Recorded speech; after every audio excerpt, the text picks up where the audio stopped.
안녕하십니까. 전기차 읽어주는 남자 전익남입니다. 네, 오늘도 테슬라 소식으로 여러분들 찾게 되었습니다. 네, 먼저 국내 소식부터 말씀을 드리겠습니다. 저번 주에 있었던 소식, 전기차 계기에서 약간 시끌벅적했던 소식 중 하나죠. 바로 전기차 계기판 믿었다가 주행거리 뚝. 재밌는 소식이었죠. 이 뉴스를 보니까 한국소비자원이라는 곳에서 계기판에 표시가 되어 있는 주행 가는 거리가 실제랑 얼마나 맞는지 테스트하는 그런 결과를 올렸었는데 또 테슬라를 물어뜯기 좋은 건수들이 좀 나왔습니다. 덜 물어뜯긴 해요. 왜냐면 테슬라 주행 가는 거리가 또 잘 나왔었어요. 그래서 결과적으로 계기판과의 차이는 그래도 컸다라는 걸로 좀 기사를 많이 썼던 것 같은데 보도자료를 볼게요. 주행 가는 거리는 계기판에 표시되는 주행 가는 거리와 차이가 있었다 라는 거, 그리고 기온에 따라 변동이 크다, 이거 뭐 모르는 얘기인가? 장거리 운전 시에 충전소 위치를 확인하는 등 소비자의 주의가 요구된다. 이거 뭐 너무도 당연한 얘기를 써놔가지고 참 뭘 시험했다는 건지 약간은 좀 여기 보면은 뭐 이렇습니다. 뭐 테스트 이렇게 했다고 합니다. 실제 주행을 한 것처럼 좀 보여져요. 그리고 시험평가 결과를 보니까 상온과 저온주행 가는 거리를 비교해봤더니 뭐 이런 정도 차이가 난다. 뭐 이런 테스트 할 수도 있죠. 근데 여기 보면은 계기판 표시 대비 실제 주행 가는 거리를 보면은 테슬라는 무려 21%나 확 줄었습니다. 차이가 크다라는 것이죠. 근데 봐라, 현대기아는 10% 안으로 다 들어왔다. 그래서 기자분들이 아주 물어뜯기 좋게 보도자료로 나왔습니다. 야, 테슬라 또 뻥전비, 뻥주행 가는 거리. 근데 전익남 채널을 옛날부터 보셨던 분이면 아시겠지만 제가 이런 거 가지고 한두 번 얘기한 게 아닙니다. 테슬라의 주행 가는 거리, 여기 계기판에 표시되는 거는 표시 방식이 다른 제조사랑 많이 달라요. 그래서 제가 주행 가는 거리 이렇게 두 개의 컨텐츠를 만들어 놨었습니다. 무려 2년 전에. 이때 왜 그랬냐면은 뭐 이렇게 주행 가는 거리 테스트를 하는 분들이 있어요. 몸으로 뛰어. 그리고 남은 주행 가는 거리를 더해가지고 얘는 주행 가는 거리가 이렇습니다, 여러분. 그것 때문에 제가 한숨이 나와가지고 그렇게 하는 거 아니라고. 어차피 저는 뭐 어떻게 보면 학고방 유튜버니까 뭐 이렇게 올려봐야 뭐 몇십만 유튜버가 그렇게 하는 거 제 채널 보겠습니까? 그래도 그 유튜브 채널에 작가분들은 제대로 아셔야 되잖아요. 이거를 알려주셔야 되지 않습니까? 스피커한테. 이거를 좀 한번 보셨으면 하는 생각들이 있고요. 제 거 보기 싫다 하면 적어도 매뉴얼은 좀 보시고 그런 컨텐츠를 찍으셔야지. 그것도 마찬가지지만 여기도 마찬가지입니다. 그래도 여기 뭐 나랏돈 받아서 조사를 하시는 건지는 모르겠지만 그래도 계기판에 뜨는 거랑 실제랑 달라? 그러면 계기판에 떠 있는 것은 어떤 조건인가? 이런 거를 좀 알아보려는 노력을 하셔야 되는 게 아니었을까 싶습니다. 일단 첫 번째로 테슬라의 모니터상에 뜨는 주행 가는 거리는 이런 식으로 표기가 되어 있습니다. 표시된 주행 가는 거리는 EPA 전격 소비 기준 남은 배터리 에너지의 추정치. 그러니까 주행 가는 거리가 아니라 에너지의 추정치입니다. EPA 전격 소비 기준, 이게 중요해요. 테슬라 차량들은요 그냥 100% 완충하면은 같은 연식 같은 월에 나온 차라고 하면은 만충하면 주행 가는 거리 똑같습니다. 만약에 2022년형 모델 3 롱레인지가 만충하면 575 정도 뜨거든요. 그러면은 그때 나온 차는 모두 575, 572 뭐 이 정도 뜨게 되어 있습니다. 이거는 열화가 되지 않았을 신차 기준이고 열화가 되면서 깎이게 됩니다. 열화가 되면은 쓸 수 있는 에너지 양이 줄어들게 되고 결국 남은 배터리 에너지 추정치가 그거에 맞게 줄어들게 되어 있어요. 보면은 개인 주행 패턴 또는 외부 조건을 고려하지 않을 수 있습니다 라고 표시가 되어 있죠. 더구나 실제 주행한 거리보다 빠르게 감소할 수 있다. 왜냐? EPA 전격 소비 기준, 그러니까 EPA에서 주행 가는 거리 인증을 했을 때 그 전비보다 좋은 전비로 주행하게 되면은 거기보다 더 갈 수 있고요. 그 전비보다 전비 운전을 좀 못했다라고 하면은 더 빨리 떨어진다라는 것입니다. 그러면은 야, 테슬라는 주행 가는 거리 어떻게 봐야 되냐? 여기 아래 보면 있습니다. 에너지 앱이라고 별도로 있어요. 아이콘 아시죠? 에너지 사용량 이걸 보면 됩니다. 평균 주행 가는 거리 기반으로 터치해가지고 보면 옵션이 3가지가 있어요. 10km, 25km, 50km. 10km 주행했을 때 평균 전비를 가지고 내가 남은 배터리를 가지고 얼만큼 더 갈 수 있는지 표시를 해줍니다. 10km 평균일 때 예상 주행 가는 거리, 25일 때 예상 주행 거리, 50km를 주행했을 때 평균 전비를 기반으로 한 주행 가는 거리, 이렇게 3가지 옵션으로 표기를 해주고 또 순간 주행 가는 거리라고 좀 표시를 해주고 있는데 좀 더 이게 더 정확하겠죠. 평균 주행 거리 기반 쪽이.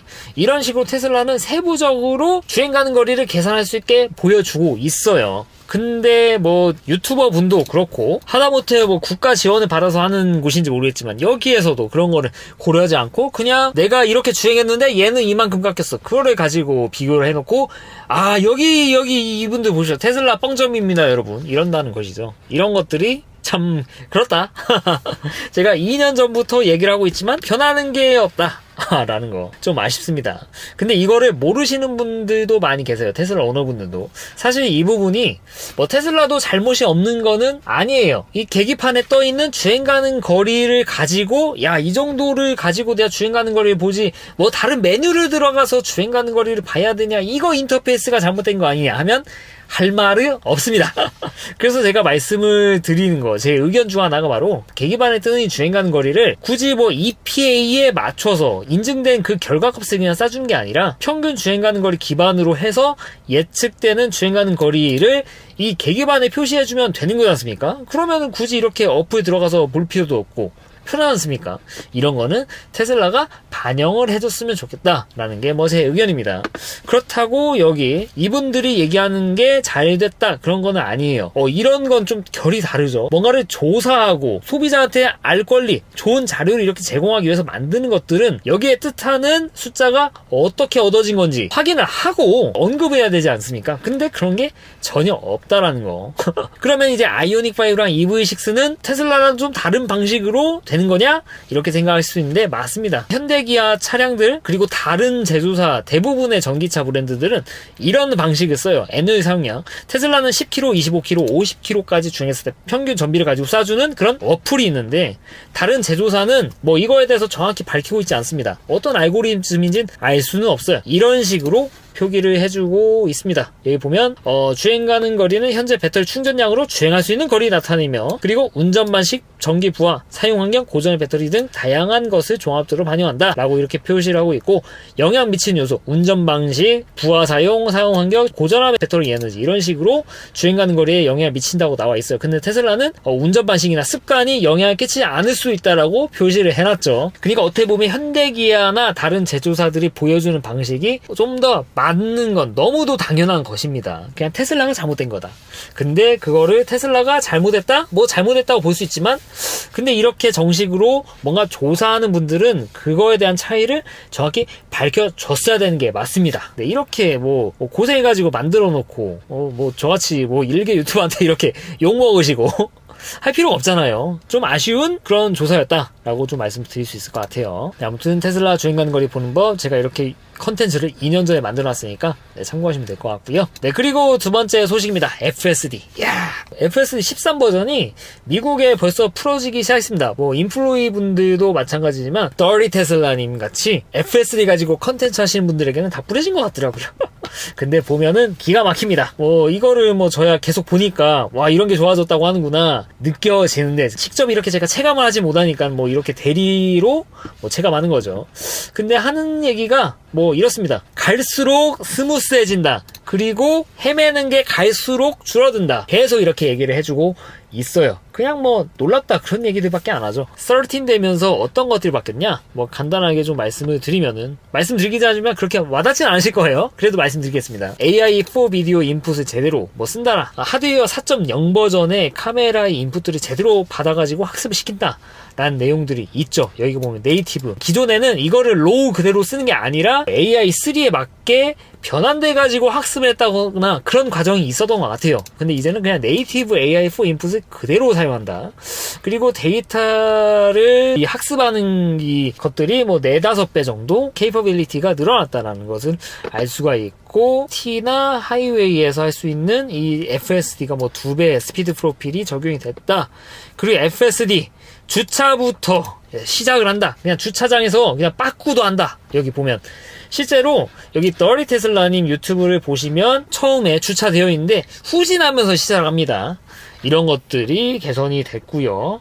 그리고 충돌 감지, 그리고 충돌에 대한 예측이 또 향상이 됐다. 카메라 클리닝이 또 개선이 됐다. 이거는 카메라를 막 물로 씻어줘서 그렇게 개선해주는 게 아니라 카메라가 좀 더럽게 보여지더라도 이거를 깨끗하게 만들어가지고 학습한다. 그러니까 예를 들면은 요새 우리나라에 주로 보이는 환경이 있지 않습니까? 저녁에 겨울에 눈도 오고 비도 오고 해가지고 카메라가 좀 더럽혀졌어. 이거 사람이 봐도 잘 안 보이는 상황. 근데 카메라는 그런 것들을 좀 클리닝해가지고 받아들이는다는 거, 그런 것들이 개선이 된다는 것이죠. 그 밖에 트래킹할 때 뭐 공사 사고 현장 이런 거 잘 피하고 3배 또 모델 스케일링 좋아지고 갑자기 뭐 쓸데없이 브레이킹 하는 거라든지 이런 것들이 또 개선이 됐다는 거고 좀 여러모로 개선이 된 것으로 보여집니다. 버전 12에서 13으로 된 거니까 판올림이 확 된 거지 않습니까? 참 이런 거를 체감을 제가 못하는 게 너무도 아쉽습니다. 네, 그만큼 뭐 더리 테슬라님 영상 그리고 홀마스 카탈로그 이분 영상, 예, 제가 보면서 뭐 간접 체험하긴 하지만 실제 체험을 제가 못하고 있으니까 참 아쉬운 부분이 좀 있어요. 아무튼 많은 부분이 개선됐고 우리나라에 좀 들어왔으면 하는 그런 생각들이 있고, 그리고 이거는 뭐 여기서 보여드리지 않겠지만 트위터에 어떤 분께서 뭐 이것까지 밝히면 좀 그럴 수는 있겠지만 현재 이 미국에 있는 FSD 우리나라에서 적용하는 거 네, 전혀 어렵지 않다라고 합니다. 실제로 설치만 하면은 문제없이 작동할 가능성이 대단히 높다라고 해요. 실제로 미국이 좀 더 복잡합니다. 제가 이제 미국 저번에는 제가 태어나서 처음 가본 거고 이번에 두 번째 가봤는데 막 똑같아요. 미국 사람들 우리나라 사람들보다 신호 안 지키고 경적 미친 듯이 올리고 빡 이렇게 가버리는 사람도 많고, 사람들 신호들 안 지키고 그냥 횡단보도 지나간 사람 많고 우리나라 진짜 양반이라니까요.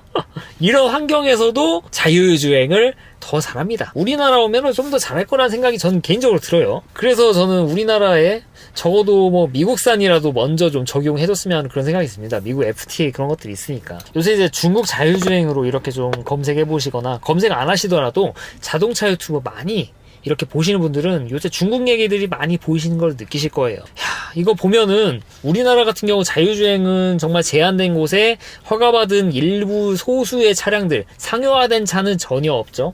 그런 차들만 자율주행으로 이렇게 뭐 테스트를 하고 있는데 미국이라든지 중국은 벌써 상용화돼서 팔리고 있는 차들도 자율주행이 된다라는 것이죠. 뭐 레벨 2, 레벨 3?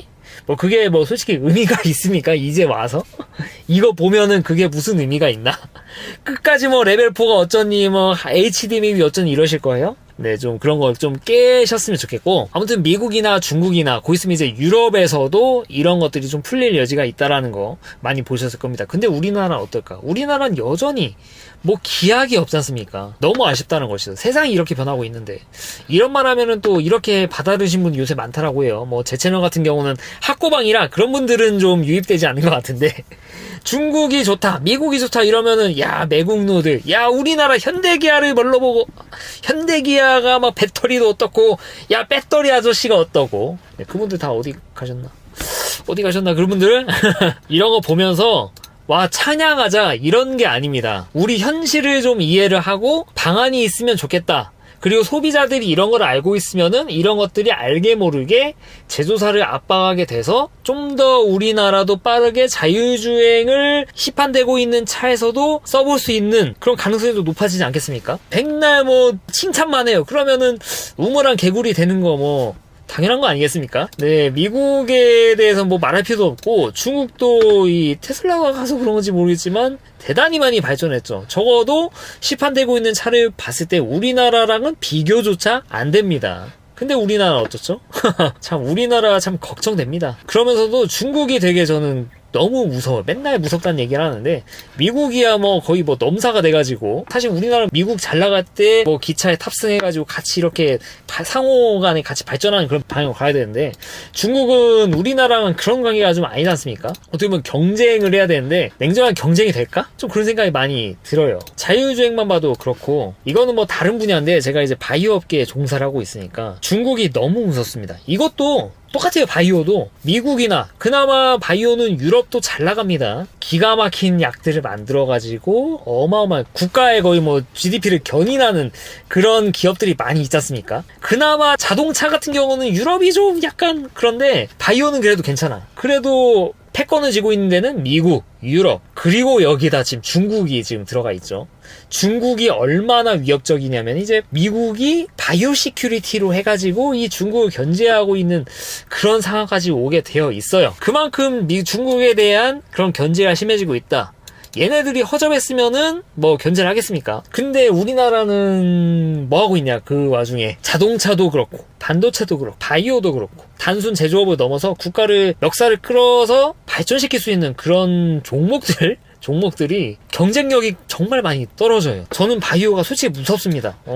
미국 같은 경우는 뭐 넘사고 개인적으로 제가 하고 있는 분야에서. 그렇다고 이제 중국이랑 경쟁한다? 과연 중국이랑 비교했을 때 우리나라 뛰어난 부분이 있나? 없어요. 없기도 하거니와 가격 경쟁력조차 안 돼. 그렇다고 얘네를 따라잡기가 현실적으로 쉽냐?